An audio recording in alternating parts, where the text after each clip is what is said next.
Este fue el anuncio oficial de Marco Rubio. El escándalo estalló en Washington después de que Marco Rubio avanzó contra CUPE, la empresa estatal cubana de petróleo, y la puso en el centro de la crisis. Un acuerdo que intentaba abrir camino para que una enorme carga de combustible saliera de Florida rumbo a Cuba. Este viernes, 12 de junio de 2026, el caso ya aparece como un golpe directo en el engranaje energético del régimen, porque no involucra solo gasolina y diésel. Involucra puerto, tanque, camión, empresa estatal, supuesto sector privado, riesgo de desvío y la vieja estructura que controla casi todo dentro de la isla. La empresa Vanguard Energy, con sede en Coral Gables, quería llevar más de 250,000 barriles de diésel y gasolina a compradores privados cubanos usando una estructura vinculada a CUPET para almacenar el producto. Pero Rubio acabó con la tranquilidad de ese plan al sancionar a la empresa estatal y acusar al régimen de usar la energía como arma política, mientras el pueblo cubano enfrenta apagones, filas y escasez. El problema es sencillo de entender y grave de aceptar. ¿Cómo enviar combustible a Cuba sin pasar por las manos del propio régimen que controla el puerto, el depósito, los camiones y la distribución? ¿Cómo creer que el producto llegaría solo al sector privado si la estructura física está atada al Estado cubano? ¿Qué estaban intentando hacer? ¿Por qué Brasil reaccionó ahora? Ya te voy a contar todo eso. Si te gusta este tipo de contenido directo y sin rodeos, considera suscribirte porque aquí hay videos así todos los días. Marco Rubio anunció la sanción contra la CUPET el 11 de junio de 2026, afectando directamente a la empresa estatal responsable de la estructura de petróleo y gas de Cuba. La medida bloquea los bienes e intereses de la empresa bajo jurisdicción estadounidense y aumenta el riesgo para cualquier compañía de Estados Unidos que intente hacer negocios con ella. La decisión pesa porque la CUPET no opera en un mercado libre. El régimen cubano usa el combustible para proteger privilegios, mantener estructuras de seguridad y sostener su máquina de control mientras las familias se enfrentan a apagones y escasez. La declaración cobró fuerza porque el cubano común espera horas por gasolina, ve que el comercio se detiene y convive con cortes de energía. Al mismo tiempo, el aparato de represión sigue funcionando. Los órganos de vigilancia siguen en las calles y la élite del régimen continúa protegida. El acuerdo que encendió el caso involucra a Vanguard Energy, una empresa con sede en Florida, interesada en enviar una gran carga de combustible a Cuba. La operación contemplaba más de 250,000 barriles de diésel y gasolina, con la venta prometida a compradores privados cubanos. En el papel parecía apoyo a los emprendedores. En la práctica, la carga tendría que entrar por un puerto cubano, usar almacenamiento conectado al sistema estatal y circular por la isla en camiones cisterna. Es en ese camino donde el plan pierde fuerza. La pregunta que derrumba la versión más bonita del acuerdo es simple. ¿Quién fiscaliza todo eso dentro de Cuba? Una empresa puede firmar documentos, prometer control y decir que el producto no será revendido al régimen. Pero después de que el combustible llega al puerto, entra en los tanques y sale en camiones, la fiscalización real se vuelve casi imposible.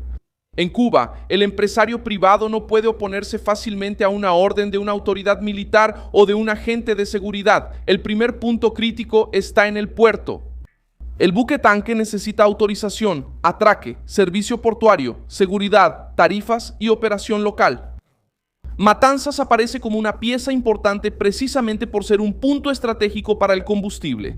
El problema es que este tipo de infraestructura no está en manos del sector privado independiente, está vinculada a entidades estatales.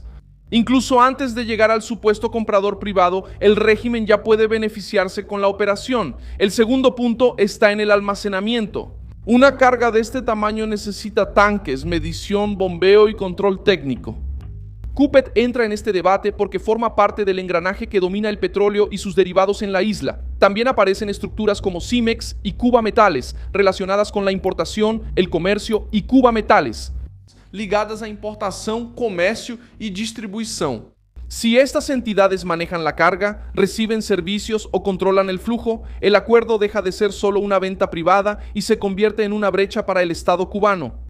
El tercer punto está en los camiones cisterna. Después de ser almacenado, el combustible necesita ser llevado a quien lo compró.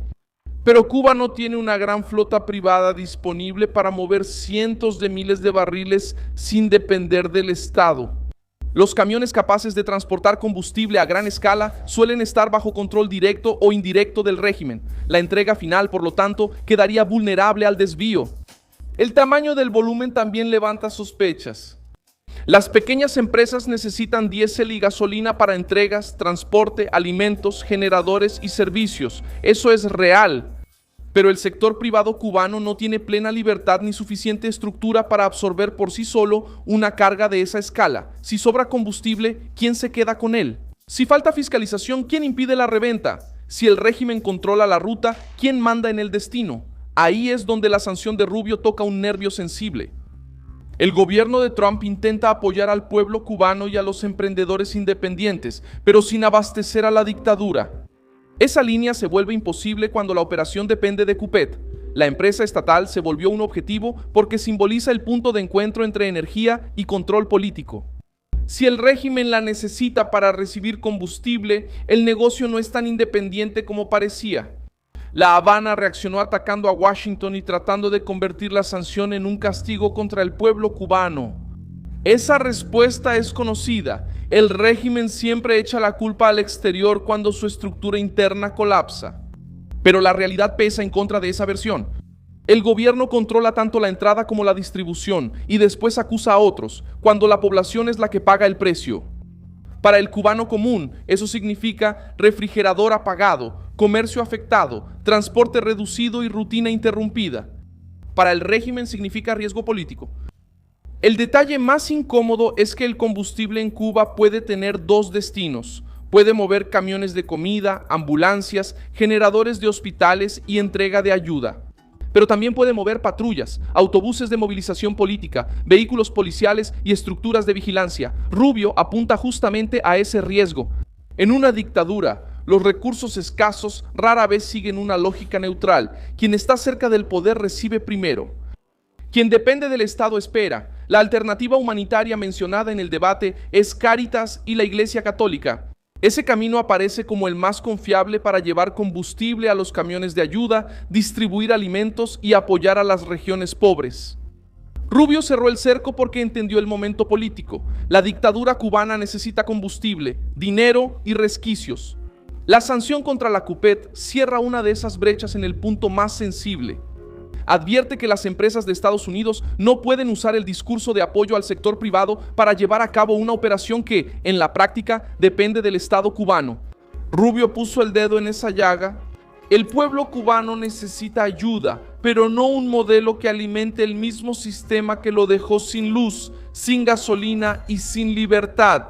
Yo soy Milson Alves, Global Internacionalista, y mi propósito es mantenerte bien informado con la verdad todos los días. Los enlaces de las noticias están en la descripción del video.